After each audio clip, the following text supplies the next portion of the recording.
Champs, आरती tuitions में आपका स्वागत है, जहां पे मैथ्स इजी नहीं सुपर इजी बनने वाली है। आज हम क्लास 8 का चैप्टर नंबर 11 शुरू करने वाले हैं, जो कि रियल लाइफ के हिसाब से बहुत ही ज्यादा इंपॉर्टेंट होने वाला है और हर जगह यूज होता है, which is direct and inverse proportion.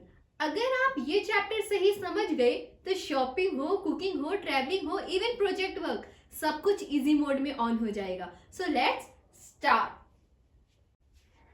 आइए सबसे पहले जानते हैं कि डायरेक्ट प्रोपोर्शन क्या होते हैं।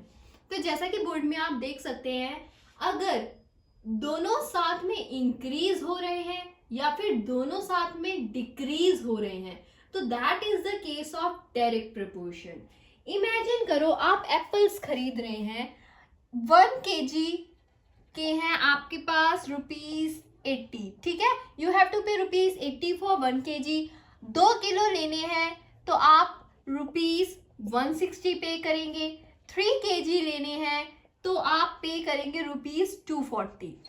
तो यहाँ पे आप देख रहे हैं, अगर आप 1 kg, 2 kg, 3 kg जैसे जैसे अपना वेट बढ़ाते जा रहे हैं एप्पल्स खरीदने का, वैसे वैसे उसका प्राइस भी बढ़ता जा रहा है, ठीक है। जैसे जैसे वेट बढ़ रहा है वैसे वैसे उसका प्राइस भी बढ़ रहा है। 1 किलो के 80 रुपए, 2 किलो के 160, 3 किलो के 240, वैसे ही 4 किलो के और 5 किलो के और 10 किलो के और वेट आपका बढ़ता ही जाएगा।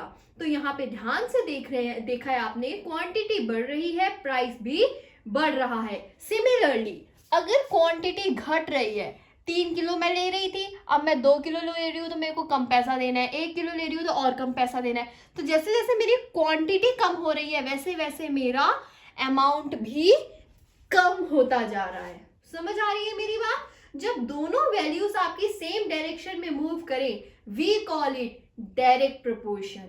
समझ में आ रही है मेरी बात? जब दोनों आपकी वैल्यूज हैं सेम डायरेक्शन में, यहाँ 1 2 3 नंबर बढ़ता जा रहा था, यहाँ 80 160 240 यहाँ भी बढ़ता जा रहा है, यहाँ 3 2 1 नंबर घटता जा रहा है, यहाँ 240 160 80 घटता जा रहा है। एक ही डायरेक्शन में मूवमेंट हो रही है। जितने kg एप्पल उतना उस हिसाब से प्राइस, ठीक है। इसका फॉर्मूला होता है बच्चा x1/y1 equals to x2/y2। This is the example of direct proportion. Screenshot लेके रख लो। Ratio always remains the same, okay. Direct proportion formula, ratio always remains the same. अब सपोज कर लो आप और आपके फ्रेंड्स लेमोनेड बना रहे हैं, ठीक है। आपको पता है आपकी मम्मा जब आपके लिए बनाती हैं तो 1 ग्लास में 2 शक्कर चीनी डालती हैं, स्वाद बहुत अच्छा आता है। अब आपके फ्रेंड्स आए हुए हैं, आप लोग मिलके बना रहे हैं, आपको ये प्रोपोर्शन याद है कि हाँ जी मेरी मम्मी तो ऐसे बनाती हैं, क्लियर है। तो अब 5 ग्लास के हिसाब से आप कैसे बनाने वाले हैं? तो जाहिर सी बात है, आप हर एक ग्लास में 2 स्पून डालेंगे, ठीक है।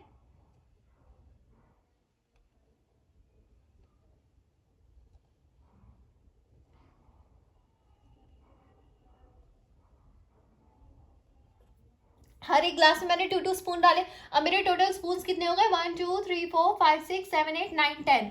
तो 5 ग्लास में मेरे को लगे 10 स्पून, 10 स्पून ऑफ शुगर।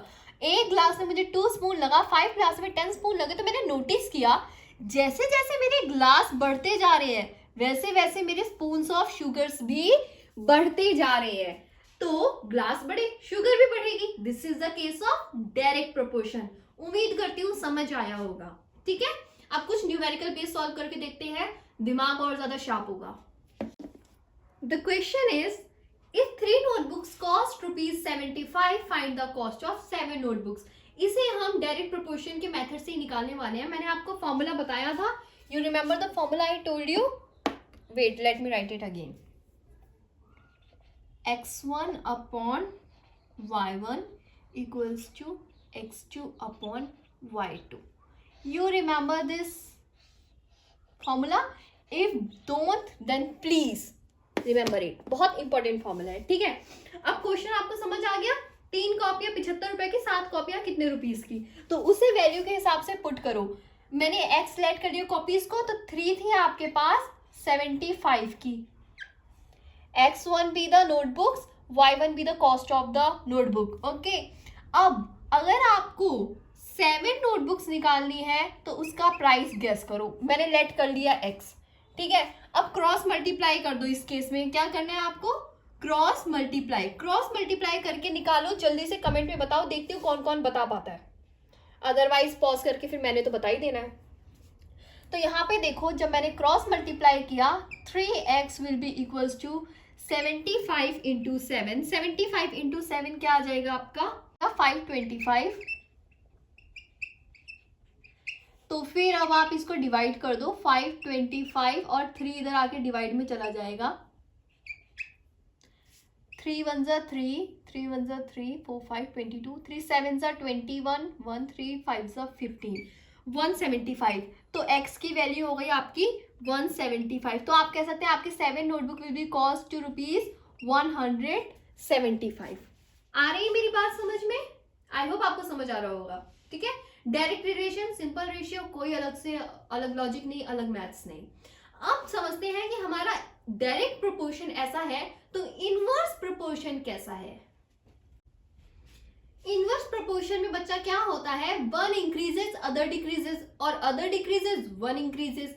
मतलब कि दोनों साथ में नहीं चलते हैं। सपोज करो एक जॉब है that needs 6 hours if 4 people work, ठीक है।